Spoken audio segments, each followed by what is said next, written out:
మా ప్రియ పరలోకమందున తండ్రి, మీ ఘనమైన ఉన్నతమైన నామమునకు వందనములు. దేవా, మీ యొక్క ఉన్నతమైన కృపను బట్టి ఇటు రీతిగా మమ్మల్ని అందరినీ కాచి కాపాడి సజీవ లెక్కలో ఉంచి విలువైనటువంటి వర్తమానాలు తండ్రి మేము నేర్చుకోవడానికి మరుగై ఉన్నటువంటి జ్ఞానమును దేవైదిగో తండ్రి నీ ప్రజలకి అందచేయాలని క్రీస్తుని కూర్చున్నటువంటి గొప్ప దేవైదిగో తండ్రి సువార్త ప్రకటన తండ్రి అనేక మందికి చాటింపు చేయాలని నీ బిడ్డలు లోవరాజు గారు తండ్రి ఎంతో ప్రయాసపడి ప్రతి మంగళవారం ఇటు రీతిగా ప్రతి వీధిలోనూ నీ యొక్క వాక్యాన్ని అందచేయాలని ఆశ కలిగి ఎంతో శ్రమపడుచుండగా వారి యొక్క శ్రమను గుర్తించి మెండైన దీవులు వారికి దయచేయండి. వారిని ప్రేమించి వచ్చినటువంటి బిడ్డలందరినీ కూడా తండ్రి ఆశీర్వదిస్తారని మేమందరం కలిసి నీ మాటలు జ్ఞానించబోతుండగా సంయోచితమైన జ్ఞానమును పరిశుద్ధాత్మ దేవుని తండ్రి తోడుగా ఉంచి నడిపిస్తారని తండ్రి కోరుచు ఈ యొక్క ప్రార్థన క్రీస్తునామను బట్టి అడిగి వేడుకుంటున్నాం పరమ తండ్రి, ఆమె.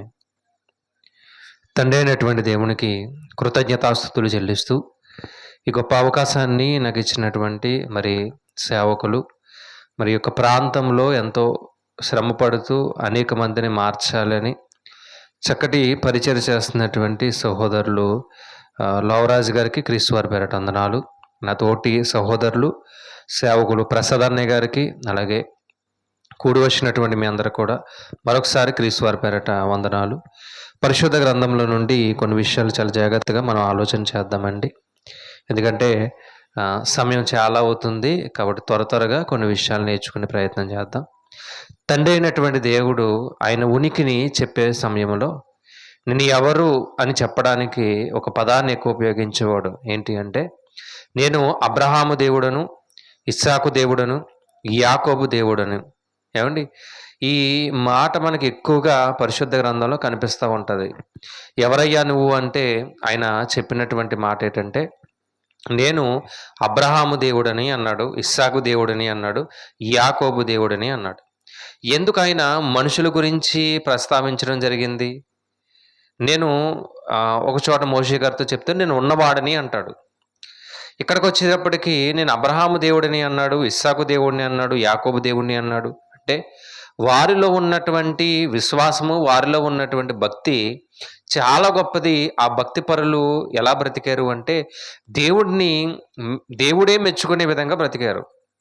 అందుకే దేవుడు అబ్రహాం గురించి మాట్లాడుతూ ఏమన్నారంటే, అబ్రహాము నా స్నేహితుడు అనే ప్రస్తావన ఆయన ఎత్తాడు. అయితే ఇక్కడ నేను వీళ్ళ ముగ్గురులో కూడా ఒక వ్యక్తి గురించి నేను ప్రస్తావిస్తాను. ఎవరు అంటే ఆయన ఇస్సాకు గారు. అబ్రహాం జీవితము అందరికీ బాగా పరిచయం. ఎందుకంటే దేవుడు చెప్పినటువంటి ప్రాంతాన్ని ఆయన ఎన్నుకొని వచ్చాడు.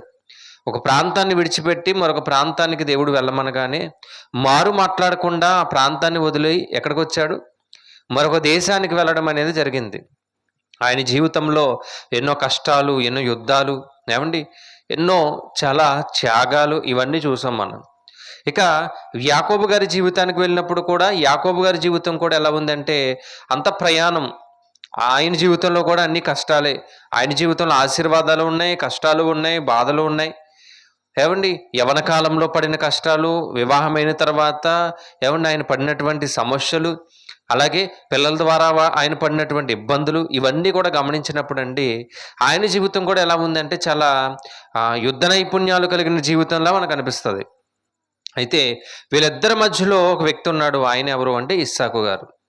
ఆయన గురించినటువంటి పరిచయం పరిశుద్ధ గ్రంథంలో చాలా తక్కువగా కనిపించిన, అంటే అబ్రహాం గారితో పోల్చిన, యాకోబు గారితో పోల్చిన ఆయన గురించినటువంటి చరిత్ర చాలా తక్కువగా మనకు కనిపించినప్పటికీ ఆయన భక్తి జీవితం అనేది చాలా గొప్పది. తెలుసండి ఇస్సాకు గారు? తెలుసు కదా అందరికీ? తెలుసండి తెలీదా? తెలుసు.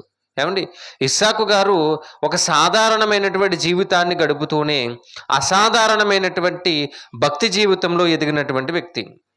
ఆయన జీవితం మనలాంటి జీవితమే. ఆయన జీవితంలో యుద్ధాలు లేవు. ఆయన జీవితంలో అబ్రహాం గారి జీవితంలో కనిపించేటటువంటి ఆర్భాటం లేదు. యాకోబు గారి జీవితంలో కనిపించేటటువంటి ఆయన ఏం చేశాడంటే రాత్రికాల సమయంలో దేవదూతతో పోరాడి విజయాన్ని పొందినటువంటి జీవితం యాకోబు గారిలో కనిపిస్తుంది. అయితే సాధారణ జీవితాన్ని గడుపుతూ అసాధారణమైనటువంటి భక్తిని కలిగినటువంటి వ్యక్తి ఎవరు అంటే ఇస్సాకు గారు.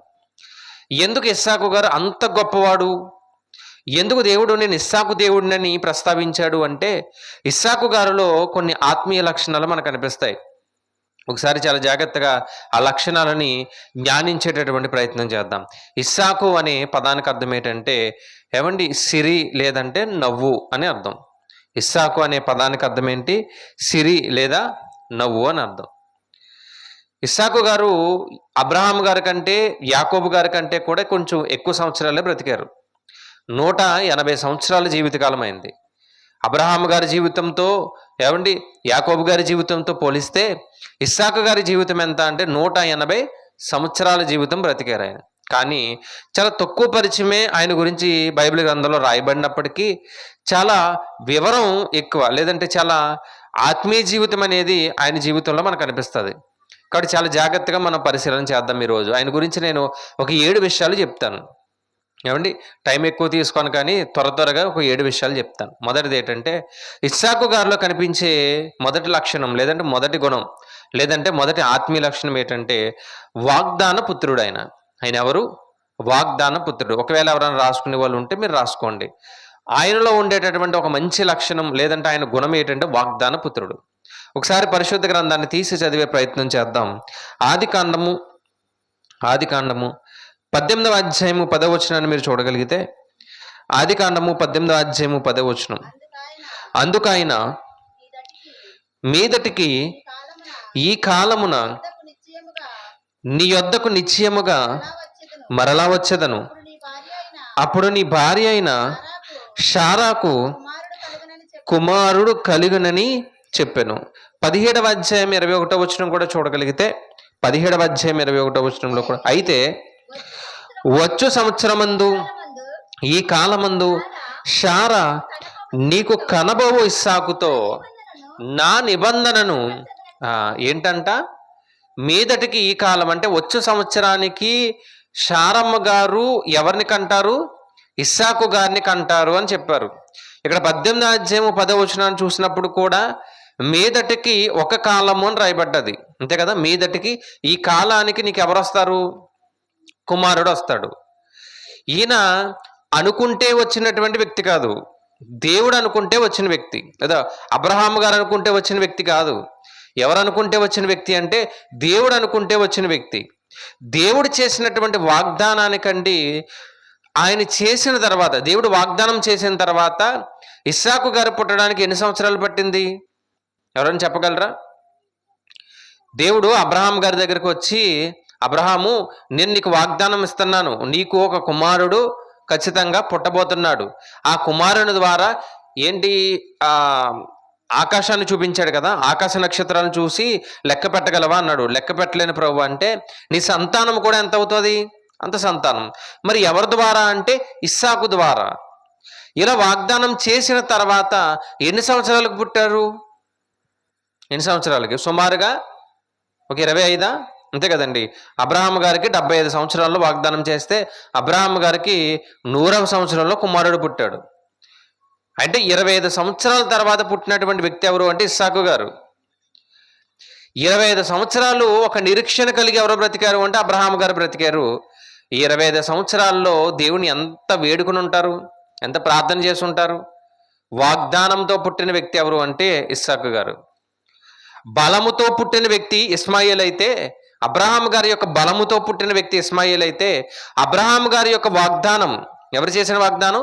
దేవుడు చేసిన వాగ్దానంతో పుట్టిన వ్యక్తి ఇస్సాకు గారు.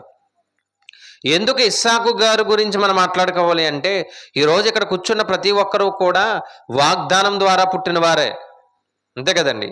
ఇది ఎలా పుట్టాము అంటే, మనం అనుకుంటే పుట్టిన వారం కాదు, మనం కావాలని అనుకుంటే పుట్టినవారు కాదు, ఏదో తల్లిదండ్రుల కలయిక వాళ్ళ పుట్టినవారు కాదు. అలాగనుకుంటే ఎంతో మందికి రోజు బిడ్డలు లేని వారు ఉన్నారు. 5 సంవత్సరాలు, 10 సంవత్సరాలు, 20 సంవత్సరాలు అవుతున్నా పిల్లలు లేని వారు చాలా మంది ఉన్నారండి. మరి ఈ ప్రాంతంలో ఉన్నారో లేదో నాకు తెలియదు, కానీ మీరు చాలా ప్రాంతాలు గమనించినట్లయితే 4, 5, 10 సంవత్సరాల వరకు కూడా పిల్లలు లేని వారు ఉన్నారండి. నిరీక్షణ కలిగి దేవుడి మీద ఆధారపడ్డారు. 5 సంవత్సరాలకి, 10 సంవత్సరాలకి, 15 సంవత్సరాలు కూడా బిడ్డలు కలిగిన వారు చాలా మంది ఉన్నారు. వీళ్ళందరూ ఎవరు అంటే వాగ్దాన పుత్రులు. ఏమండి, ఈ వాగ్దాన పుత్రులు వాళ్ళే కాదు, బైబిల్ ఒక మాటను సెలవిచ్చింది. గలతీలకు రాసిన పత్రిక గలతీలకు రాసిన పత్రిక 4వ అధ్యాయము, గలతీలకు రాసిన పత్రిక 4వ అధ్యాయము 28వ వచనాన్ని మీరు చూడగలిగితే, సహోదరులారా మనమును ఇస్సాకు వలె వాగ్దానమును బట్టి ఎవరంట మనం ఇస్సాకు వలె ఇస్సాకు వాగ్దాన పుత్రుడు, మనము కూడా వాగ్దాన పుత్రులమే. ఇస్సాకు అబ్రహాము గారి యొక్క చేతిలోనికి రావడానికి సుమారు 25 సంవత్సరాలు పట్టింది. ఈరోజు పాపపు జీవితాన్ని కడుక్కుని పరిశుద్ధాత్మ దేవుని శక్తిని పొంది మనం సంఘంలో చేర్చబడడానికి కూడా మనకి 10 సంవత్సరాలు 20 సంవత్సరాలు పట్టింది. పుట్టగానే మారిన వారు ఎవరన్నా ఉన్నారు ఇక్కడ? ఎవరన్నా లేరు. పుట్టగానే మారిన వారు ఎవరు లేరు. వాక్యాన్ని నేర్చుకుంటూ, వాక్యాన్ని వింటూ, వాక్యాన్ని హృదయంలో భద్రం చేసుకుంటూ, ప్రభువా నేను పాపం చేశాను, నా పాపాలను కడుగు అని పశ్చాత్తాపపడి సేవకుడి దగ్గరకు వస్తే, ఆ సేవకుడు ఏం చేశాడు? బాప్తిసం ద్వారా నీ పాపాలను కడిగితే అప్పుడు నువ్వు రక్షించబడ్డావు. అంటే నువ్వు కూడా ఎవరు? వాగ్దాన పుత్రుడివే. ఏంటి నీ వాగ్దానం అంటే, పరలోకాన్ని పొందుకోవడానికి ఇక్కడ రక్షణ అని ఒకటి ఉంది. బాప్తిస్మం అన్నాం కదా, ఆ బాప్తిస్మంలో నువ్వు కడగబడ్డావు. ఎందుకు కడగబడ్డావు అంటే నువ్వు పరలోకానికి చేరాలి.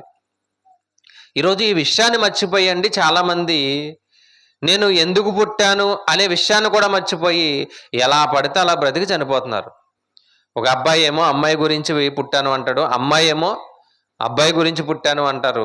లోకం ఏమంటుందంటే, మేము నాయకుల గురించి పుట్టామండి, మేము సినీ హీరోల గురించి పుట్టామండి.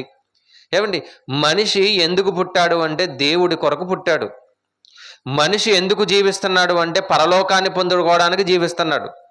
ఈ విషయం చాలా మందికి అర్థం కాక ఇస్సాకులో ఉన్నటువంటి ఆత్మీయ లక్షణాన్ని చూడండి. ఇస్సాకు వాగ్దాన పుత్రుడు. ఇస్సాకు వలె మీరు కూడా ఎవరంట? వాగ్దాన పుత్రులే. ఇస్సాకుని దేవుడు ఎలా అయితే అబ్రహాం గారి యొక్క చేతిలోనికి ఇచ్చాడో, ఈరోజు పరిశుద్ధాత్మ దేవుడు మనల్ని కడిగి, క్రీస్తు రక్తం ద్వారా కడిగి, ఇదిగో ప్రభువా నీ ముందు పెడుతున్నాను, ఈ బిడ్డను పరలోకానికి చేర్చుకో అంటే మరలా దేన్ని అంటించుకుంటున్నాం మనం? మనలో లోకంలో ఉన్నటువంటి చెత్తను అంటించుకుని కడగబడినటువంటి మనం మరలా ఎక్కడ దొలుతున్నామంట? రాయబడ్డది కదా, కడగబడిన పంది మరలా ఎక్కడ దొల్లుతుంది? బురదలో ఎలా అయితే దొల్లుతుందో అలాగే దొల్లుతున్నాం మనం. అందుకే దేవుడు మన కుక్కలతోని పందులతోని పోల్చాడు. దేవుడు అర్థమైందండి? దేవుడు ఎలా పోల్చాడు? మనల్ని కుక్కలతోని పందులతోని పోల్చాడు. కుక్క తన వాంతికి ఎలా అయితే తిరుగుతుందో నువ్వు కూడా అలాగే తిరుగుతున్నావు అన్నాడు. కడగబడిన పంది ఎలా అయితే బురదలో దొల్లుతుందో, క్రీస్తు రక్తంలో కడగబడిన నీవు మరలా లోకంలోనే పడుతూ ఏం చేస్తున్నావు? నీ పాపాన్ని మరింత పెంచుకుంటున్నావు. నీవు ఎలాంటి వాడవో తెలుసా? వాగ్దాన పుత్రుడివి అని ఎవరు సెలవిచ్చారు ఇక్కడ? ఇస్సాకు ద్వారా ఒక దేవుడు ఇచ్చేటటువంటి మాట. ఇది మొదటి లక్షణం. రెండవ లక్షణాన్ని చూద్దాం. ఇస్సాకులో మరొక లక్షణం ఉంది. ఏంటంటే తండ్రికి లోబడేటటువంటి గుణం ఉంది. ఇస్సాకు గారిలో మంచి లక్షణం ఏంటంటేనండి, తండ్రికి లోబడేటటువంటి గుణం ఉంది. చూద్దాం ఒకసారి. ఆదికాండం 22వ అధ్యాయము 6 నుండి 9 వచనాల్లో ఈ సందర్భం ఉంది. 6 నుండి 9 వచనాల్లో నేను చదవాల్సిన పని లేదు కానీ నేను ఈజీగా చెప్తాను, అర్థం చేసుకోండి. ఆదికాండము 22 6 నుండి 9. ఎందుకంటే ఈ సందర్భం తెలుసు మనకి. ఏంటి సందర్భం అంటే, తండ్రి అయినటువంటి దేవుడు అబ్రహాం గారిని పిలిచి, అబ్రహామా నీ కుమారుని నాకు దహన బలి ఇచ్చే అన్నాడు. అప్పుడు అబ్రహాం గారు సరే ప్రభువా నేను ఇచ్చేస్తాను అని చెప్పి ఎవరితో చెప్పలేదంట. అసలు ఎవరితోని చెప్పలేదు. అంటే శారమ్మ గారితో చెప్పలేదు. చెప్పకుండా గాడిదని తీసుకున్నాడు, పనివారిని తీసుకున్నాడు, కట్టెలు తీసుకున్నాడు, ఇస్సాక్ గారిని రమ్మన్నాడు. ప్రయాణం చేసుకుంటూ వెళ్ళిపోతున్నారు. ఎంత దూరం? సుమారు 3 దినాల దూరం, అంతే కదా? 3 దినాల దూరం. ఒక పర్వతాన్ని చెప్పాడు దేవుడు, లేదా ఒక కొండని చెప్పాడు. ఆ కొండ దగ్గరికి వెళ్ళాలి, అక్కడ మాత్రమే బలి ఇవ్వాలి. అక్కడికి వెళ్తున్నారంట. 2 దినాల ప్రయాణం అయిపోయింది. 2 దినాల ప్రయాణం అయిపోయిన తర్వాత అబ్రహాము పనివారిని పిలిచి, అయ్యా మీరందరూ కూడా ఇక్కడే ఉండండి, నేను నా కుమారుడు మాత్రమే ఇప్పుడు ఎక్కడికి వెళ్తాం? కొండపైకి వెళ్తాం. నేను నా కుమారుడు మాత్రమే కొండపైకి వెళ్తాం. ఈ ప్రయాణం కూడా చాలా టైం తీసుకునే ప్రయాణం. ఇలా వెళ్తున్నప్పుడు కట్టెలు ఎవరు మోసారు? చదువుతాం. కట్టెలు ఎవరు మోసారు? చదవండి. ఆదికాండము 22వ అధ్యాయములో కట్టెలు ఎవరు మోసారో ఆ మాట చదువుదాం. 7వ వచనం చూద్దామా. వారిద్దరూ కూడి వెలుచుండగా ఇస్సాకు తన తండ్రి అయిన అబ్రహాముతో నా తండ్రి అని పిలిచిన అందుకతడు ఏమి నా కుమారుడా. ఇంకా పైన 6వ వచనంలో దహన బలికి కట్టెలు తీసుకొని తన కుమారుడు ఇస్సాకు మీద పెట్టి తన చేతితో నిప్పును కత్తిని పట్టుకొని పోయాను. కట్టెలు ఎవరి మీద పెట్టాడు? ఇస్సాకు మీద పెట్టాడు. చిన్నవాడని రాయబడింది కాబట్టి చిన్నవాడు అనుకోకండి. సుమారుగా ఇస్సాకు గారిని బలికి దేవుడు పిలిచినప్పుడు, లేదా ఇస్సాకు గారిని దేవుడు అబ్రహాం గారికి చెప్పాడు కదా బలిమ్మని, అప్పటికి ఆయన వయసు ఎంత ఉంటుందంటే ఎంత ఉండొచ్చు మీరు చెప్పండి? అప్పటికి ఇస్సాకు గారి వయసు ఎంత ఉండొచ్చు? అబ్రహాం గారు బలికి తీసుకెళ్తున్నారంటే ఎవరిని? ఇస్సాకు గారిని. చిన్నప్పటి నుంచి విన్నదే ఏమండి, ఇది కొత్త సంగతి ఏం కాదు, చిన్నప్పటి నుంచి విన్నదే. అలా తీసుకెళ్తున్నప్పుడు ఇస్సాకు గారు వయసు ఎంత ఉండొచ్చు అని అడిగాను. అంటే మీరేమనుకుంటున్నారో చెప్తే నేనేమనుకుంటున్నానో చెప్తాను. అసలు బైబిల్ ఏం చెప్పిందో సార్ చూద్దాం. వయసు ఎంత ఉండొచ్చు సుమారుగా మీ అంచనా ప్రకారం? మీరు మాట్లాడుతూ ఉంటే నేను మాట్లాడతానండి. ఒక 12. ఇంకా సుమారుగా ఆయన వయసు ఎంత ఉండొచ్చు అంటే, సుమారుగా కొంతమంది పెద్దలు ఆలోచించి చెప్పిన మాట ఏంటంటే, సుమారుగా ఆయన వయసు 20 నుండి 25 సంవత్సరాలు ఉంటాయంట. 20 నుండి 20 సంవత్సరాలు. కట్టెలు మోసి అంత వయసు ఉందంట. చిన్నవాడని రాయబడింది కదా అని చిన్నవాడు కాదు ఆయన. కట్టెలు మోసి అంత వయసు ఉంది. కట్టెలు మొయ్యడమే కాదు, కొండ మీదకి ఎక్కాలి. కొండ మీదకి కట్టెలు మోసుకుంటూ వెళ్ళాలి అంటే 10 సంవత్సరాల కుర్రోడు మొయ్యలేడు, అంతే కదా. కట్టెలు మోసుకుంటే ఎక్కడికి ఎక్కాలి? ఇప్పుడు కొండ మీదకి ఎక్కాలి, మోరియా పర్వతం మీదకి ఎక్కాలి. కట్టెలు మోస్తున్నాడు అంటే సాధారణంగానండి ఒక వ్యక్తిని కాల్చడానికి ఎన్ని కట్టెలు అవసరం అవుతాయి అంటే, 1 కేజీ మాంసానికి 1 కేజీ కట్టెలు, 1 కేజీ మాంసానికి 1 కేజీ కట్టెలు. సుమారు ఒక 60 కేజీల మనిషిని కాల్చడానికి 60 కేజీల కట్టెలు అవసరం అవుతాయి. పెద్దవాళ్ళు ఉన్నారు, మీకు బాగా తెలుస్తుంది ఏమండి. ఒక 50 కేజీల మనిషిని కాల్చడానికి 50 కేజీలు కట్టెలు అవసరం అవుతాయి. ఒక 20 సంవత్సరాలు అనుకుందాం సుమారుగా. 20 కేజీలు ఉన్నటువంటి కట్టెలు దహన బలి ఇవ్వాలి.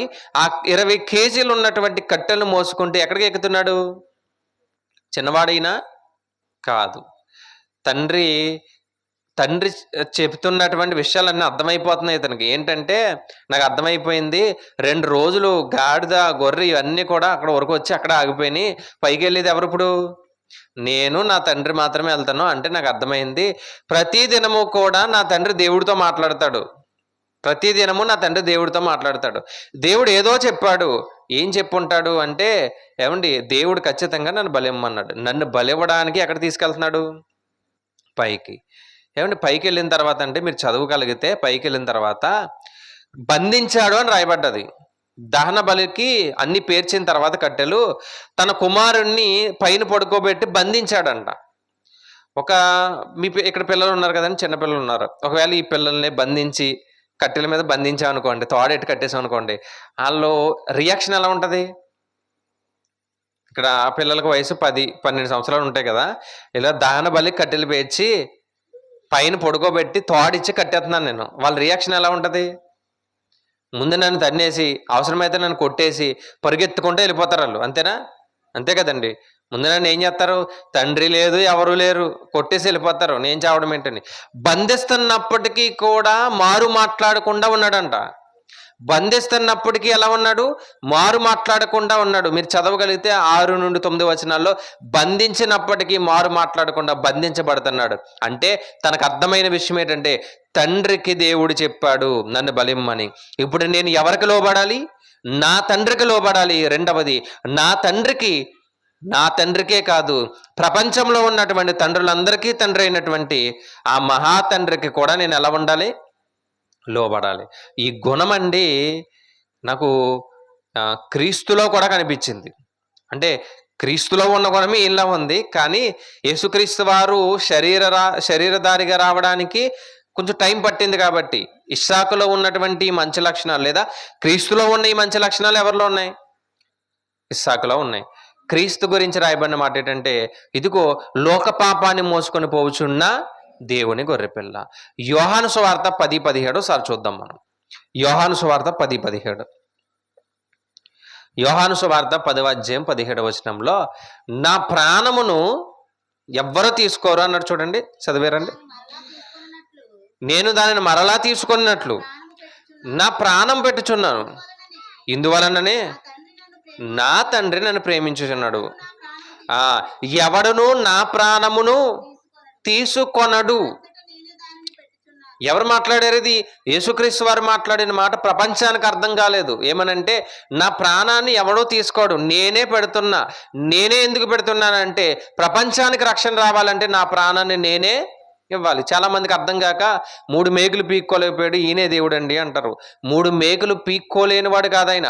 3 మేకులు బంధించబడి, 3 మేకులతో ఆయన బంధించి కొరడాలతో కొడితే, ముళ్ళ కిరీటాన్ని పెడితేనే నీకు నాకు రక్షణ వస్తుంది. 3 మేకులు పీక్కుని వెళ్ళిపోతే నీకు నాకు రక్షణ రాదు. వస్తుందా? రాదు.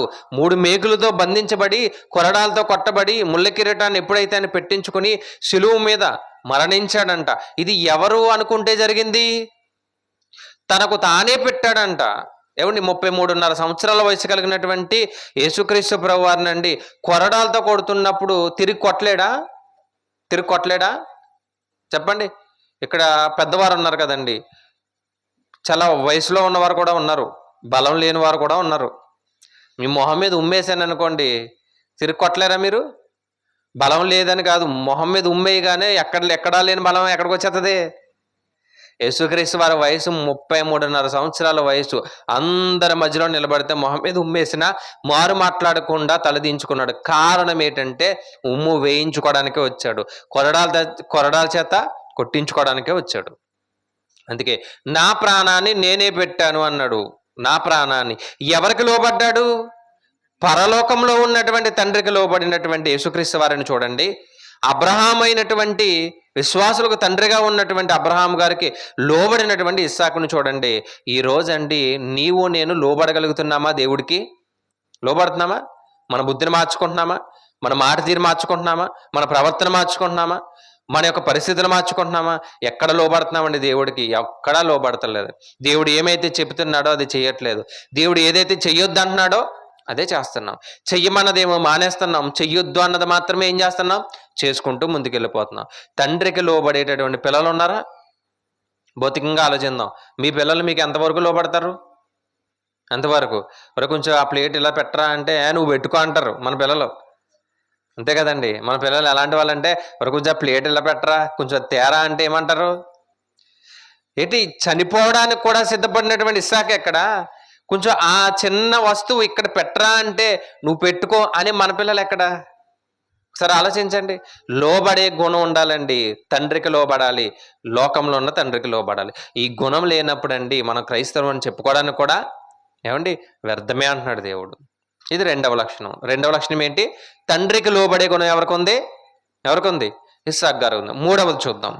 3వది ఏంటంటే, దేవునితో సమయాన్ని గడిపేటటువంటి లక్షణం ఉందంట. దేవునితో సమయం గడిపే లక్షణం చూద్దాం ఒకసారి.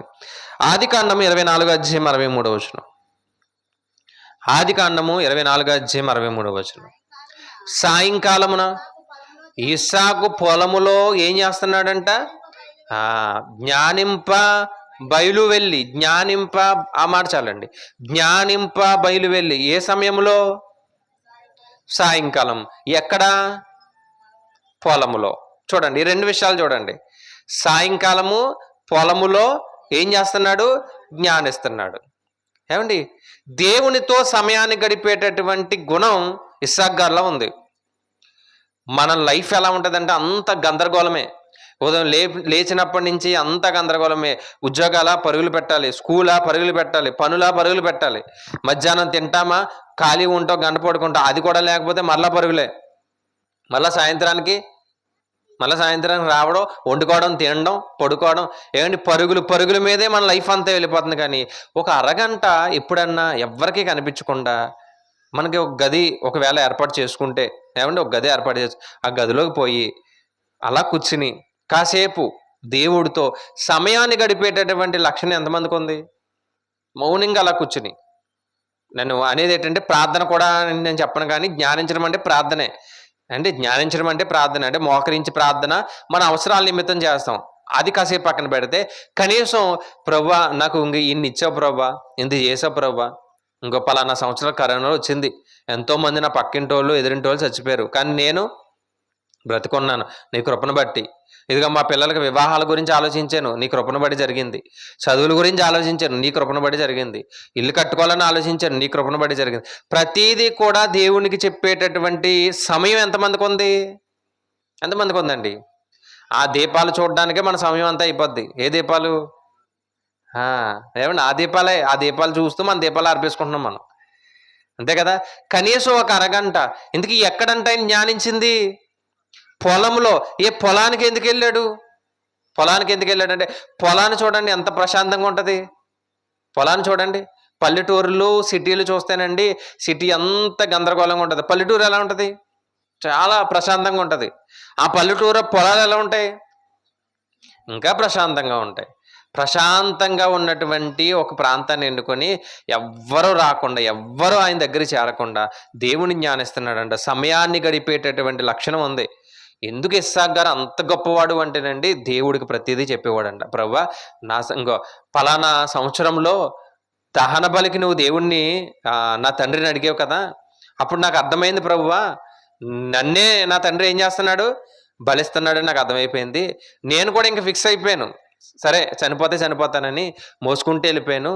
నువ్వు ఎంత గొప్పవాడు అంటే ఒక్కసారిగా ఆగు అని, ఇదిగో నీ కుమారుని కాదు, అక్కడ గొర్రె ఉంది కదా, ఆ గొర్రెని బలి అన్నావు, ఎంత మేలు చేసావు ప్రభువా. ఏమండి, ఇలా మాట్లాడి ఉంటాడు బహుశా ఆయన. తల్లి చనిపోయింది తెలుసు కదా, శారమ్మ గారు చనిపోయారు, నువ్వే నన్ను ఆదరిస్తున్నావు ప్రభువా. ఏమండి, దేవునితోనండి ప్రతిదీ కూడా చెప్పుకునేటటువంటి లక్షణం క్రైస్తవుడికి ఉండాలి. నీ సమస్యను దేవుడికి చెప్పు, నీ మేలుని దేవుడు చెప్పు, మీ పిల్లల యొక్క భవిష్యత్తుని దేవుడు చెప్పు, మీ కుటుంబం యొక్క ఆర్థిక స్థితిని దేవుడు చెప్పు, మీ వ్యక్తిగత సమస్య దేవుడు చెప్పు. చాలామంది అండి కొన్ని వ్యక్తిగత సమస్యలు ఇంట్లో ఎవరికి చెప్పుకోలేరు, దేవుడికి చెప్పు. నీ బాధలు ఎవరికి చెప్పుకోలేకపోతే దేవుడు చెప్పు. సమయాన్ని గడుపు దేవుడితో. ఆదరించేవాడు ఆయన, ఓదార్చేవాడు ఆయన, బాగు చేసేవాడు ఆయన, స్వస్థపరిచేవాడు ఆయన, మరలా తిరిగి నిన్ను చక్కగా నిర్మించేవాడు ఎవరు? ఆయనే. నువ్వు ఎవరికి చెప్పాలి? ఆయనకి చెప్పు. మనుషులకి చెప్పడం వల్ల వ్యర్థమేనండి. నువ్వు నాకు చెప్పినా నేను నీకు చెప్పినా వ్యర్థమే. అయ్యో అంట వెళ్ళిపోతాం అంతే. ఏం చేయగలం? ఏం చేయలేం. అవసరమైతే చిన్న ప్రార్థన చేస్తాం అంతే, అంతకు మించి ఏం చేయలేం. ఆదరించేది, ఓదార్చేది దేవుడేనండి. ముఖ్యంగానండి మీ పిల్లల గురించి దేవుడిని అడగండి. పిల్లల భవిష్యత్తులో ఏం బాగుంటలేదు, లోకం ఏం బాగుంటలేదండి, చాలా భయంకరంగా ఉంది. ఆ భయంకరమైనటువంటి లోకంలో మన పిల్లలు చదువుకోవడానికి, ఉద్యోగాలకి అనేక ప్రాంతాలు వెళ్తున్నప్పుడు అండి, ఏమండి ఒకసారి ఆలోచించండి. చాలామంది యవనస్తుల్ని పాడు చేసి చంపేస్తున్నారు. ఎక్కడ భద్రత లేదు, ఉందా? లేదు. ఎక్కడ సేఫ్టీ లేదు. మన పిల్లలే గంజాయికి, మత్తు పదార్థాలకు ఏమైపోతున్నారు. ఎక్కడో దూర ప్రాంతాలంటే నవ్వుకునేవారం, ఈ దగ్గరలోనే మీ దగ్గర ప్రాంతాల్లోనే గంజాయి దొరుకుతుందంట. చూసారా, మన పిల్లలు పాడైపోతున్నారు. అడగండి దేవుణ్ణి, జ్ఞానించండి. ప్రభా, నా బిడ్డల పరిస్థితి ఇది, నీకు అప్పచెప్తున్నాను ప్రభా, ఏం చేస్తావని దేవుణ్ణి అడిగితే దేవుడు ఖచ్చితంగా నీ జీవితానికి ఏం చేస్తాడు? మేలు దయచేస్తాడు. దేవునితో సమయం గడిపేటటువంటి లక్షణం ఉండాలి. అది ఎవరిలో ఉంది? ఇస్సాకులో ఉంది. మొదటిది ఏంటి? మర్చిపోయారు అప్పుడే. మొదటిది ఏంటి? వాగ్దాన పుత్రుడు. మనము వాగ్దాన పుత్రులమే. రెండవది ఏంటి? తండ్రికి లోబడేవాడు. మనము కూడా లోబడాలి. మూడవది ఏంటి? ఇప్పుడే చెప్పాను. మూడవది ఏంటి?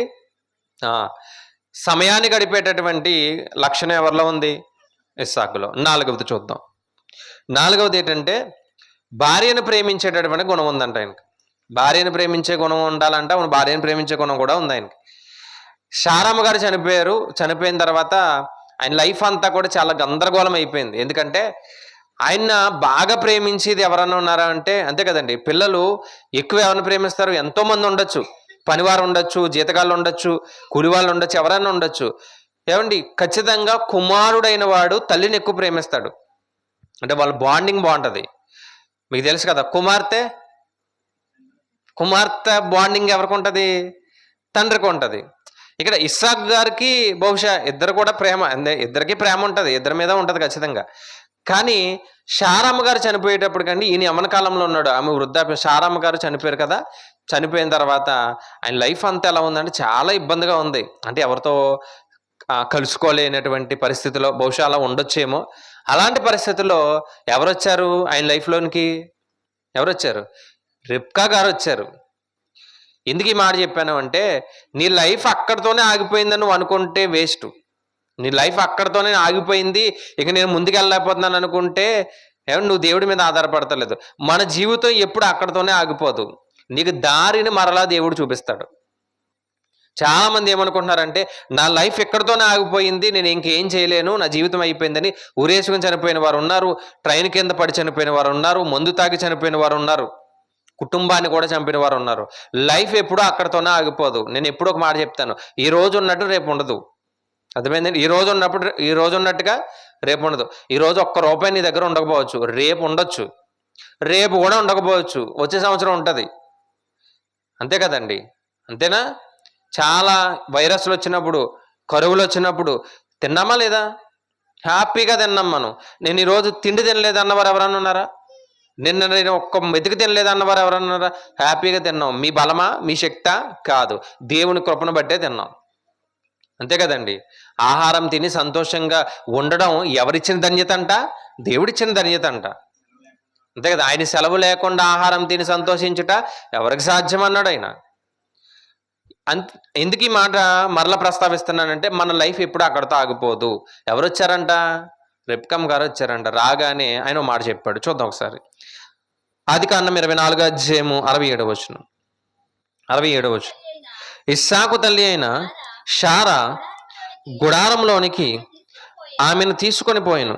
అట్లు అతడు రెబ్కాను పరిగ్రహింపగా ఆమె అతనికి ఏమైంది? భార్య ఆయను. అతడు ఆమెను ప్రేమించెను. అప్పుడు ఇస్సాకు తన తల్లి విషయమై ఏం పొందాడంట? దోష నివారణ, క్షమించండి, దుఃఖ నివారణ పొందాను. ఎవరిని ప్రేమించాడు? ఎవరిని ప్రేమించాడు? మన ప్రేమలు ఎలా ఉంటే మనకు తెలుసు కదా, చెప్పాల్సిన పని లేదు. ఏమండి? మన ప్రేమలు, లోక ప్రేమలు ఎలా ఉంటే మనకు తెలుసు. ఏమండి? చాలామంది యాకోబు గారిని కూడా తీసుకుని చెప్తారు. యాకోబు గారు అంటే ఎవరిని ప్రేమించారు? రాహేలును ప్రేమించి కొలువు చేశారు అంటారు కదా. నిజానికండి మనం అనుకునే ప్రేమ కాదు అది. తల్లి చెప్పిందంట, రెబ్కామ్ గారు చెప్పారంటే ఏమనంటే, నీ సొంత జనాన్ని మాత్రమే నువ్వు పెళ్లి చేసుకోవాలి. ఇస్సాకు గారు చెప్పారు, నీ సొంత మనుషులు మాత్రమే పెళ్లి చేసుకోవాలి. పలానా చోట ఉన్నారు, వెళ్ళవయ్యా అంటే వెళ్ళి చూసినప్పుడు ఎవరయ్యా మీరు అంటే, ఇదిగో మీ బంధువులమే అని తెలిసినప్పుడు రాహేలు వరుసకి ఏమవుతుంది?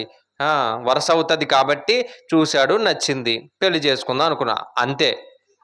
ఏదో బయటకి ఎక్కడికి వెళ్ళాడు, చూశాడు, ప్రేమించాడు. ఏమండి? యాకోబు గారే ప్రేమించినప్పుడు మేము ప్రేమించదే తప్పేముంది అని చెప్పేవారు కూడా ఉన్నారు. కానీ అది కాదు, కరెక్ట్ కాదు అది. ఇక్కడికి వస్తే ఇస్సాకు గారు ఎవరిని ప్రేమించారు? రెబ్కామ్ని. అంతేనా? ఇస్సాకు గారి యొక్క భార్య ఎవరండి? రెబ్కామ్ గారిని ప్రేమించారు. ఇస్సాకు గారు ఎవరికి సాదృశ్యంగా కనిపిస్తున్నారంటే క్రీస్తుకి సాదృశ్యంగా కనిపిస్తున్నారు. రెబ్కామ్ గారు ఎవరికి సాదృశ్యంగా కనిపిస్తున్నారు? సంఘానికి సాదృశ్యంగా కనిపిస్తున్నారు. కలంకము మనకుంది, ముడతలు ఉన్నాయి, మచ్చలు ఉన్నాయి, అన్నీ ఉన్నటువంటి నిన్ను నన్ను ప్రేమించింది ఎవరు? పెళ్లి చూపులకు వెళ్ళారనుకోండి, కలంకము, ముడతలు, మచ్చలు ఉన్నాయి, అమ్మాయిని ఎవరైనా చేసుకుంటారా? అబ్బాయిని ఎవరైనా చేసుకుంటారా? మనకు అన్నీ ఉన్నాయంట సంఘానికి. సంఘానికి అన్నీ ఉన్నా సంఘాన్ని క్రీస్తు తన రక్తంతో కడిగి నీతి వస్త్రాలు ఇచ్చి నిన్ను నన్ను ప్రేమించాడు. ఇస్సాకు క్రీస్తుకు సాదృశ్యం, రెబ్కామ్ గారు సంఘానికి సాదృశ్యం. అందుకే ఒక మాట చెప్పాడు, భర్తలారా క్రీస్తు సంఘముని ఎలా అయితే ప్రేమించాడో మీ భార్యలను ప్రేమించండి, వాళ్ళని నిష్ఠూర పెట్టకండి అన్నాడు. వాళ్ళని ఏం చేయకూడదంట? నిష్ఠూర పెట్టకండి అన్నాడు. ఏమండి? ఈరోజు క్రీస్తు అండి కలంకంతో ఉన్నటువంటి, ముడతలతో ఉన్నటువంటి, పాపాలతో ఉన్నటువంటి నిన్ను నన్ను ప్రేమించి ఆయన తన సొంత రక్తము చేత నిన్నేం చేశాడు? కడిగి పరిశుద్ధంగా మార్చినప్పుడు అండి, ఈరోజు మనము ఎందుకు ఆ భర్తని అవమానపరుస్తున్నాం? అవమానపరుస్తున్నామా? అవమానపరుస్తున్నాం లేదా? క్రీస్తు భర్త అయితే మనం ఎవరు? భార్య లేదా వధువు అయితే ఈరోజు భర్తకి ఇవ్వాల్సినటువంటి గౌరవం మనం ఇవ్వకుండా ఆయన ప్రేమిస్తున్నాడు. కానీ భర్తకి ఇవ్వాల్సినటువంటి గౌరవం మనం ఇవ్వకుండా మనం ఏం చేస్తున్నాం తెలుసా? ఇంకా లోకం మీద పడి, లోక ఆచారాల్లో పడి, లోక పద్ధతుల్లో పడి ఏం చేస్తున్నాం? బ్రతుకుతున్నామంటే నీవు క్రీస్తు అనేటటువంటి భర్తను నువ్వేం చేయట్లేదు? ప్రేమించట్లేదు, లోబడట్లేదు, ఆయన గౌరవించట్లేదు. ఎంత గొప్ప మర్మాన్ని చెప్పాడో తెలుసండి. ఇప్పుడు చదువుతున్నప్పుడు అండి, ఇస్సాకు గారు రెబ్కామ్ గారిని ప్రేమించి షారమ్మ గుడారంలోనికి తీసుకెళ్లారంట. అంతేనా? ఎక్కడి నుంచి ఎదుర్కొని? రెబ్కామ్ గారు అలా వస్తుంటే, ఎలియాజరు తీసుకొస్తుంటే పొలములో నుండి చూసి, పొలములో నుండి పరిగెత్తుకుని వెళ్ళి ఎదుర్కొని ఎక్కడ తీసుకెళ్ళాడు ఆయన? షారమ్మ గారి యొక్క గుడారంలో తీసుకెళ్లారు. ఇది ఎవరికి సాదృశ్యం అంటే క్రీస్తుకి అన్నారు కదా, ఎలా చెప్తాను. ఏంటంటే యేసుక్రీస్తు వారు అంటే ఇస్సాకు గారు, యేసుక్రీస్తు వారు, రెబ్కమ్ గారు సంఘం. రెబ్కమ్ గారు వస్తున్నప్పుడు ఎక్కడి నుంచి ఎదుర్కొన్నాడు ఆయన? పొలములో నుండి ఎదుర్కొన్నాడు. అంతేనా? పొలంలో చూశాడంట. తెస్సలోనికి రాసిన మొదటి పత్రిక చూద్దాం. ఇందా వాక్య భాగం చదివాం కదా. తెస్సలోనికి రాసిన మొదటి పత్రిక 4వ అధ్యాయము 16-17 వచనాలు. 17 చూద్దాం. 17 చూద్దాం. ఆ మీదట సజీవులమై నిలిచియుండు మనము వారితో కూడా ఎవరినంట? ఏకముగా ప్రభువుని ఎదుర్కొనుటకు ఆకాశ మండలమునకు మేఘముల మీద కొనిపోబడుదుము. ఏమండి, ఆయన కూడా మనల్ని ఎదుర్కోవడానికి వస్తున్నాడు. అంటే మనం తీసుకెళ్ళడానికి వస్తున్నాడు. ఎలా వస్తున్నాడు ఆయన? మేఘాల మీద వస్తున్నాడంట. మేఘాల మీద వచ్చి మేఘాల మీద మనల్ని తీసుకెళ్తాడు. ఇందుకు ఎక్కడ తీసుకెళ్తాడు? ఇస్సాకు గారు రెబ్కమ్ గారిని షారమ్మ గారి గుడారానికి తీసుకెళ్లారు. యేసుక్రీస్తు వారు మనల్ని ఎదుర్కోవడానికి వచ్చి ఎక్కడ తీసుకెళ్తారు? ఎక్కడికి? పరలోకానికి. యోహాను సువార్త 14:1 రాయబడ్డది కదా, నేను నా తండ్రి ఇంటికి వెళ్ళిపోతున్నాను, అక్కడ అనేక నివాసాలు ఉన్నాయి, నేను మరలా వచ్చి మిమ్మల్ని తీసుకెళ్తాను అన్నాడు. చూసారా ఎలా కనెక్షన్ ఉందో చూడండి. యేసుక్రీస్తు వారు వస్తారు. ఎలా వస్తారు? మేఘారూఢుడే వస్తాడంట. ఇంతకీ ఎక్కడ తీసుకెళ్తాడు? ఎక్కడికి? పరలోకానికి తీసుకెళ్ళడానికి ఆయన రాబోతున్నాడు అని రాయబడ్డది. అయితే ఈ పరలోకానికి ఆయన తీసుకెళ్ళడానికి వచ్చే సమయానికి వధువైనటువంటి సంఘము పరిశుద్ధంగా ఉండాలి, పరిశుద్ధంగా సిద్ధపరచాలి. ఎవరు? ఈ రెబ్కమ్మ గారిని సిద్ధపరిచి తీసుకెళ్ళాడంట. ఎవరు? ఎలియాజరు. తెలుసు కదా, మనం ఎక్కువ ప్రధానంలో మాట్లాడతాం, ఎంగేజ్మెంట్లో కూడా ఇదే మాట్లాడతాం. ఏమని? ఎలియాజరు గారు వెళ్ళారు, ఏం పెట్టారు? బంగారపు ముక్కు కమ్మెలి ఇవన్నీ పెట్టి రెబ్కమ్మ గారిని చక్కగా రెడీ చేసి ఎక్కడ తీసుకెళ్ళిపోయాడు? అబ్రహాం గారి ఇంటికి తీసుకెళ్ళిపోయాడు. అంతే కదా. ఎలియాజరు ఎవరో కాదు, ఇక్కడ పరిశుద్ధాత్మ దేవుడు. అంటే సాదృశ్యంగా చెప్తున్నా నేను.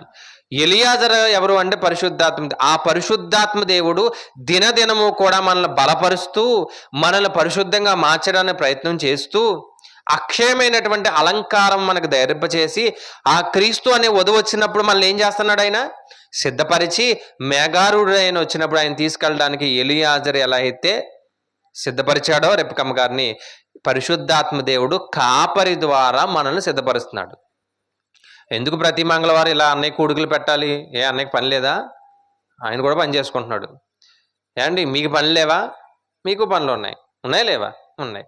గాలి వేయట్లేదు పాపం, చెమటలు గారిపోతున్నాయి అందరికీ. ఒక ఆకు కూడా అలా ఊగట్లేదు. ఎందుకు కూర్చున్నారు మీరు? సిద్ధపాటు. ఏ సిద్ధపాటు? పరలోకానికి వెళ్ళడానికి ఇది సిద్ధపాటు. ఇక్కడ ఆ సిద్ధపాటును దయచేసింది ఎవరు అంటే కాపరి ప్రేరేపణ ఎవరిస్తున్నారు? కాపరికి పరిశుద్ధాత్మ దేవుడు ప్రేరేపణ ఇచ్చి, నువ్వు కష్టపడు, ప్రయాసపడు, వారికి వాక్యాన్ని నేర్పు, వారిలో ఉన్నటువంటి లోటుని తీసి, అప్పుడు వారు పరిశుద్ధంగా మారుతారు. అలా పరిశుద్ధంగా మారినప్పుడు క్రీస్తు వచ్చిన సమయానికి ఎలా వెళ్తారు? మేఘారూఢుడే అందరితో వెళ్తారు. ఆయన ఎప్పుడు వస్తారు? ఎవరికి తెలియదు. ఆయన వచ్చినప్పుడంట భయంకరమైన పరిస్థితి దగ్గరగా ఉందండి. ఆయన చెప్పాడు కదా, మార్కు సువార్తలో చెప్పాడు. ఏమనంటే క్రీస్తు రెండవ రాకడ వచ్చేటప్పటికి యుద్ధాలు జరుగుతాయి. దేశం మీద దేశం, రాజ్యం మీదకి రాజ్యం వెళ్తున్నాయా లేదా? యుద్ధాలు జరుగుతున్నాయి. దేశాలు, కరువులు, కాటకాలు. తినడానికి లేదు, ఉందా? ఉందండి. అన్ని పెరిగిపోయినాయి. ఏం తింటున్నామో తెలియట్లేదు. ఎలా జరుగుతుందో మన జీవిత ప్రయాణం తెలియట్లేదు. క్రీస్తు రెండవ రాకడ సమీపంగా ఉంది. మారకపోతే రక్షణ పొంది మారడానికి సిద్ధంగా ఉండు. కాబట్టి సంఘంగా ఉన్నటువంటి నిన్ను నన్ను క్రీస్తు ప్రేమించి ఎవరిని ఎంత గొప్ప రక్షణ దయచేశాడు. ఎలా ఉందాం? విధేయత కలిగి ఉందాం. ఇంకోటి ఏంటంటే, ఎన్ని చెప్పాను? 4. 5వ చూద్దాం. సమయం అవుతుంది, త్వరగా ముగించేస్తాను. 5వ వచనం ఏంటంటే, 5వ పాయింట్ ఏంటంటే, ఆదికాండము 26వ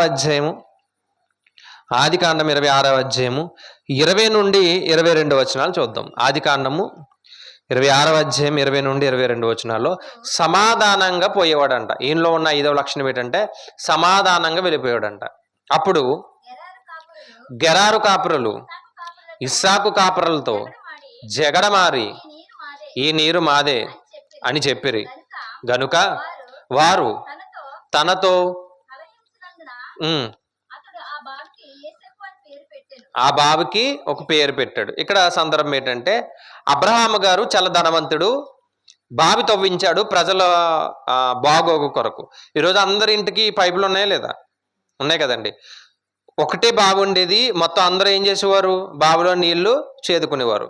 అందుకే ఇప్పటికీ యాకోబు బావి అంటాం మనం, సమరయ స్త్రీ వచ్చి పట్టుకుంటది. అబ్రహాము గారు తవ్వించిన బావులంట కొంతమంది పూర్తి చేశారంట, మంటేసి పూర్తి చేశారంట. కొంత దూరం వెళ్ళి తవ్వుకున్నాడు. బావి తవ్వడం అంటే ఈజీ కాదండి, చాలా కష్టం. బావి తవ్వడం అంటే చాలా ప్రయాసపడాలి, చాలా కష్టపడాలి, కూలి వాళ్ళు ఉండాలి, ధనం ఉండాలి. అందరూ బావులు తవ్వేవారు కాదు, ధనవంతులు మాత్రమే తవ్వేవారు బావులు. ఏమండి, సరే వదిలేసి మరో చోటకి వెళ్ళి తవ్వుకున్నాడంట. అక్కడికి వచ్చి మరలా ఏం చేశారు? దాన్ని కూడా ఆక్రమించుకున్నారు. సరే వదిలేసాడంట. వదిలేసి మరలా ఇంకో ప్రాంతానికి వెళ్ళి తవ్వుకున్నాడంట. ఇస్సాకు గారి గురించి ఫిలిస్తీన్లు ఒక మాట చెప్పారు, ఇస్సాకు చాలా బలవంతుడు, ఆయనతో మనం పెట్టుకుంటే ఓడిపోతాం, అలాంటి బలవంతుడు అని చెప్పారు. ఎవరంటే పైన మనకు కనిపిస్తుంది ఒక వ్యక్తి. 26వ అధ్యాయంలో 16వ వచనంలో అబీమెలెకు అంటాడు, నీవు మాకంటే బహు బలము గలవాడవు గనుక మా యొద్ద నుండి వెళ్ళిపో. ఇస్సాకు చాలా బలవంతుడు, చాలా సైన్యం ఉంది. ఇస్సాకు ధనవంతుడు, తెలుసా అండి? బహుధనవంతుడు అంట. అంత ధనము, కోట్లు ఉన్నటువంటి ధనవంతుడు, బలం ఉంది, శక్తి ఉంది, పనివారు ఉన్నారు. గొడవ పడాలంటే నిమిషం చాలా ఆయనకి. వదిలేసి వెళ్ళిపోయాడంట. మరో చోట తవ్వుకుందాంలే అని మరలా తవ్వుకున్నాడు, మరలా వదిలేసి వెళ్ళిపోయాడంట. మరలా ఇంకో చోట తవ్వుకున్నాడు, ఎవరో రాలేదు. దానికి ఒక పేరు పెట్టాడంట, రహేబోతు అని పేరు పెట్టాడంట. అంతే కదా, రహేబోతు అని పేరు. రహేబోతు అంటే కింద రాయబడ్డది ఎడమ లేదా విశాలత.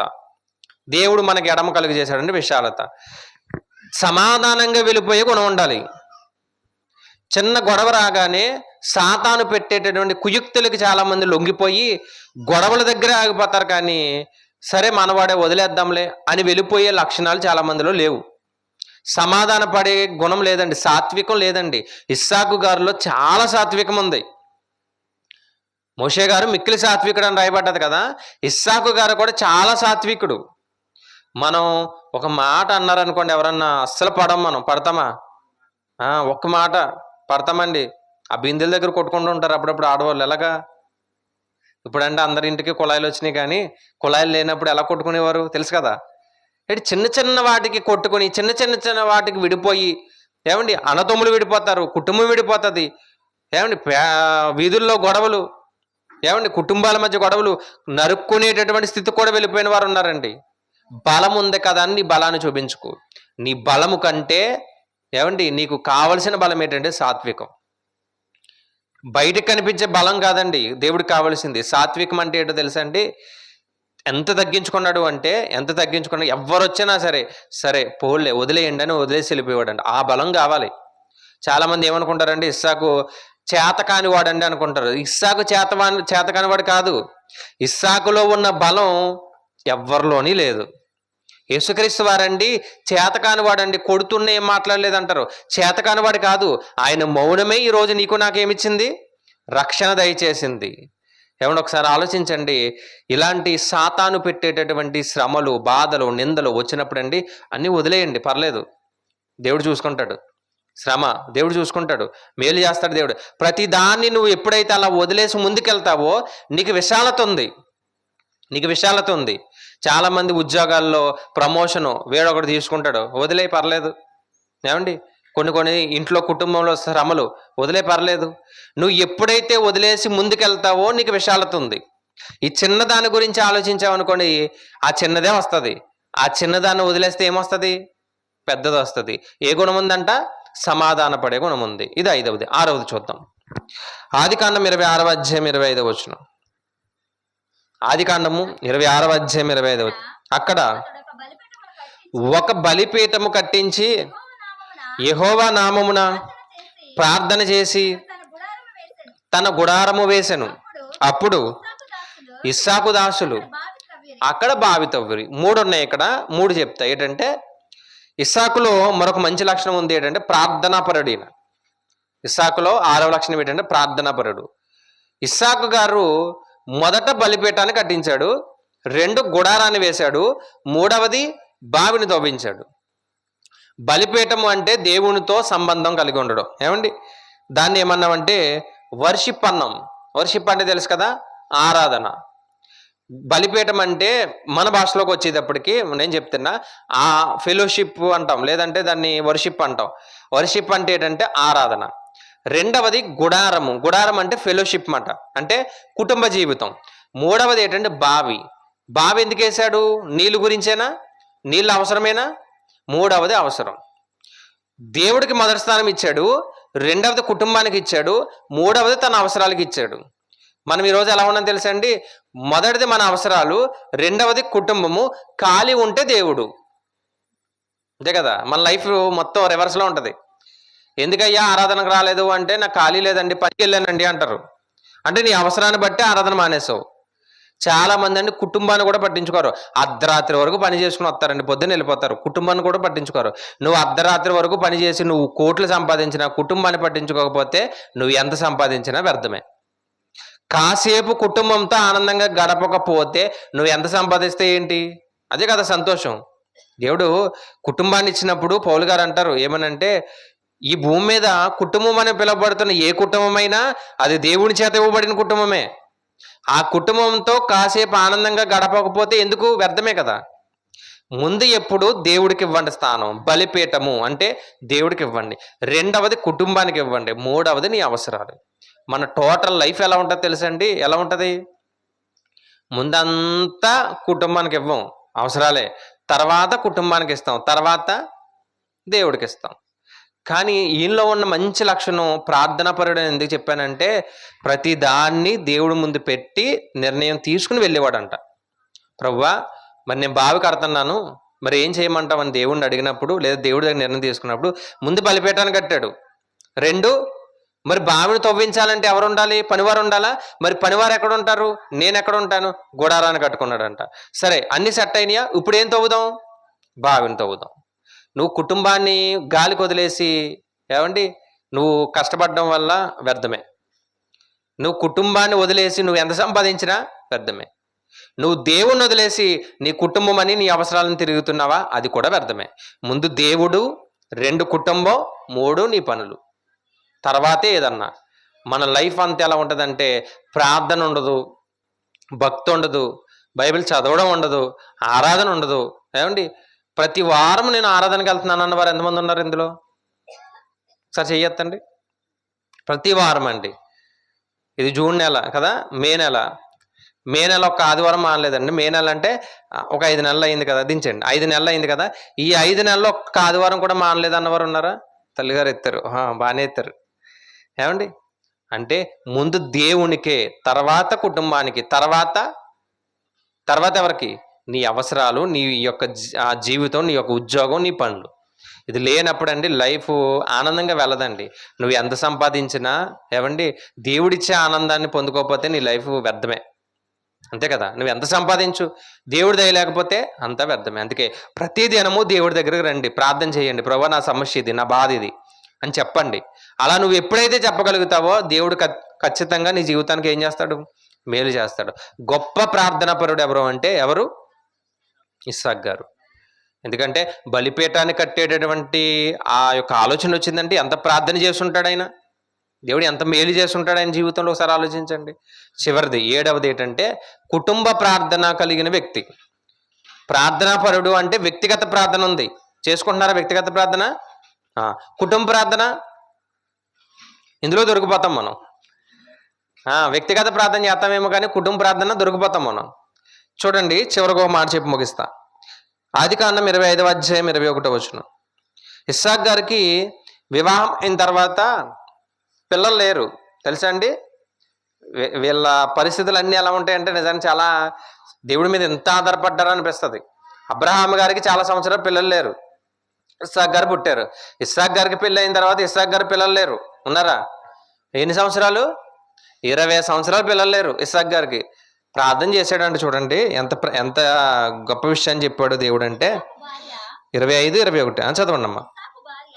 ఇస్సాకు భార్య గొడ్రాలు కనుక అతడు ఆమె విషయమై యెహోవాను వేడుకొనెను. యెహోవా అతని ప్రార్థన వినను కనుక అతని భార్య అయిన రెబ్కాకు ఏమిచ్చాడు? గర్భాన్ని ఇచ్చాడు. 20 సంవత్సరాల పిల్లలు లేకపోతే ప్రతి దినము ఈయనే కాదు, ఏదో ఇస్సాకు గారు ప్రార్థన చేశారంటే ఈయనే కాదు, ఇస్సాకు గారు రెబ్కమ్ గారు ఇద్దరు కూడా ప్రార్థన చేశారు. దాన్నే కుటుంబ ప్రార్థన అన్నాం. ఇద్దరు కుటుంబ ప్రార్థన చేసి దేవుడిని అడిగేవారంట ప్రతి దినం, ప్రభువా నాకు కావాలి నాకు కావాలని అడిగితే అప్పుడు దేవుడు సమయాన్ని బట్టి ఇచ్చాడు. ఇవ్వకపోయినా దేవుడి మీద ఆధారపడతారండి. ఇచ్చిన తర్వాత దేవుడి మీద ఆధారపడ్డారు. ఒకవేళ ఇవ్వకపోయినా దేవుడి మీద దేవుడిని ఎప్పుడు దూషించలేదు. నాకు ఎందుకు ఇవ్వలేదు ప్రభు అనలేదంట, నువ్వు చెయ్యవా అనలేదంట, అవమానపరచలేదంట. నువ్వు ఇచ్చినప్పుడే అన్నట్టు ప్రతి దినము దేవుణ్ణి అడిగేవారు, కుటుంబంగా అడిగేవారు. మీ కుటుంబంలో 2 ఉన్నారా, దేవుడి దగ్గర మోకరించండి. 4 ఉన్నారా, దేవుడి దగ్గర మోకరించండి. 5 ఉన్నారా, మోకరించండి. ఒకరు పాట పాడండి, ఒకరు వాక్య భాగం చదవండి, ఏమండి, తర్వాత ఒకరు ప్రార్థన చేయండి. ఈ కుటుంబ ప్రార్థన ఖచ్చితంగా మీ జీవితాన్ని ఏం చేస్తుంది, బలపరుస్తుంది. చాలామంది సేవకులకి టైం దొరక్క, ఎందుకంటే ఇలా మీటింగ్లకు వెళ్ళిపోయినప్పుడు ఎప్పటికే వెళ్తారు, 10:30-11 గంటలకు వెళ్ళేటప్పటికి కుటుంబం ఏమవుతుంది, పడుకుంటుంది. కానీ ఆ కుటుంబంలో ఒక్కరున్నా ఏం చేయాలి, 2 ఏం చేయాలి, అంతే కదండి, చెయ్యాలా లేదా, ఖచ్చితంగా చేయాలి. కొన్ని ప్రార్థనలో ముగించుకుని ఇంటికి వెళ్ళేటప్పటికి 12 అయిపోతూ ఉంటుంది, ఎవరు ఉండరు, పడుకుని ఉంటారు. అప్పుడు లెగ్గొట్టి కుటుంబ ప్రార్థన చేద్దాం రండి అంటే చేస్తారా, లేదు. అంటే మరి మిగిలిన వాళ్ళ విశ్వాసులు ఏం చేయాలి, మన సమస్యను దేవుడి ముందు పెట్టాలి. మీకు సమస్యలు ఉన్నాయా లేదా, ఉన్నాయండి, నాకు సమస్య లేదన్నవారు ఒకసారి చెయ్యెత్తితే మీ ఆనందాన్ని చూసి నేను వెళ్ళిపోతాను. అందరికీ సమస్యలు ఉన్నాయి. నీ సమస్యని నీ బాధని తీర్చేవాడు దేవుడు మాత్రమే. ప్రార్థన ఉండాలి, 2వది కుటుంబ ప్రార్థన ఉండాలి. చివరికి ఒక మాట చెప్తా, కీర్తన గ్రంథము 19వ అధ్యాయము 6వ వచనం చూడండి.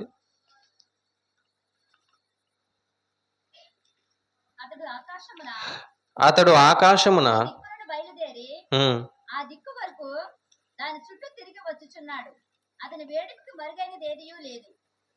చదవండి అమ్మా.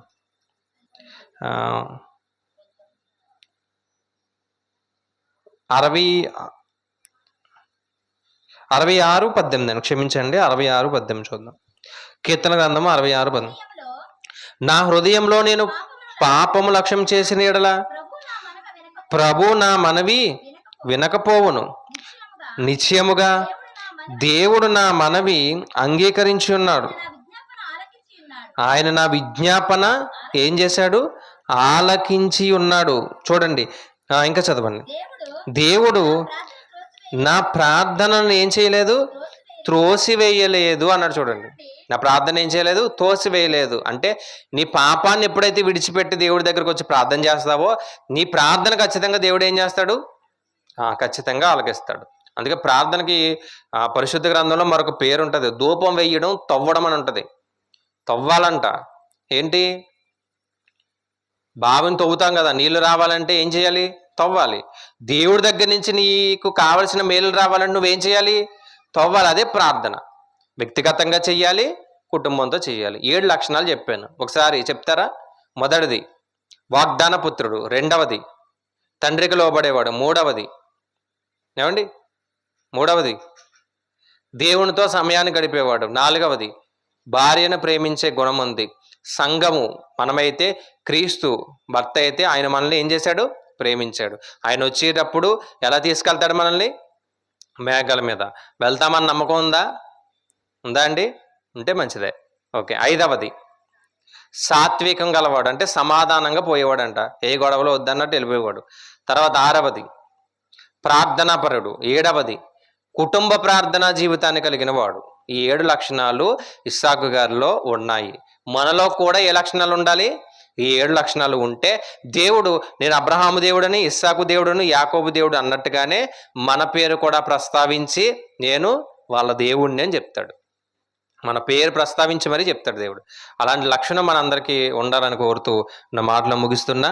అందరూ లేచి నిలబడదాం, ప్రార్థన చేసుకుందాం. అందరూ లేచి నిలబడి ముగింపు ప్రార్థన చేసుకుందాం. అందరూ లేచి నిలబడి ముగింపు ప్రార్థన చేద్దామండి. దయ కలిగిన మా కన్న తండ్రి, మీ ఘనమైన ఉన్నతమైన నామమున కొందరములయ్యా. దేవా, మీ యొక్క ఉన్నతమైన కృపను బట్టి ఇటు రీతిగా మీ యొక్క ఉన్నతమైన కృపలో మమ్మల్ని బలపరిచి మాకు ఆయుష్ను ఆరోగ్యాన్ని దేవా దయచేసి నీ కృపను బట్టి దేవా ఇటు రీతిగా మేమందరం దేవా నీ వాక్యాన్ని ధ్యానించుటకు మీరు మాకు ఇచ్చిన సహాయాన్ని బట్టి వందనములు. అయ్యా ఇదిగో తండ్రి, సేవకులు దేవ ఇదిగో తండ్రి, మరి ఎంతో కష్టపడుతూ ఈ ప్రాంతంలో నీ బిడ్డలందరికీ నీ యొక్క సువార్త వాక్యాన్ని దేవా అందచేయాలని తండ్రి ఎంతో తండ్రి ప్రయాసపడుతున్నారు. దేవ ఇదిగో తండ్రి, ప్రతి వారము తండ్రి అనేక ప్రాంతాలు ఇటు రీతిగా కూడికలు ఏర్పాటు చేయడానికి వారికి మీరు ఇచ్చినటువంటి ఆలోచన బట్టి సహాయాన్ని బట్టి తండ్రి వందనములు. వారిని వారి యొక్క కుటుంబాన్ని దీవించండి, వారి యొక్క సంఘాన్ని బలపరచండి. వారు చేస్తున్న పనిపాట్ల విషయాల్లో దేవ మీరు తోడుగా ఉండండి. వారికి సహకరిస్తున్నటువంటి దేవ ప్రతి కుటుంబాన్ని పేరు పేరున జ్ఞాపకం చేసుకోండి. ఇటు రీతిగా ఈరోజు ఈ యొక్క కూడిక వీధిలో ఏర్పాటు చేయడానికి ఎవరైతే తండ్రి దేవ సహాయాన్ని దయచేస్తారో వారిని వారి కుటుంబాన్ని తండ్రి బలపరచండి. నీ మాటలు వింటూకు వచ్చినటువంటి ప్రతి కుటుంబాన్ని జ్ఞాపకం చేసుకుని ఎవరైతే సమస్యల్లో ఉన్నారో, ఇరుకులు ఇబ్బందుల్లో ఉన్నారో, కష్టాల్లో ఉన్నారో తండ్రి వారికి తోడుగా ఉండండి. వారి యొక్క శ్రమలు ప్రతిదాన్ని తొలగించి మెండైన దీవుల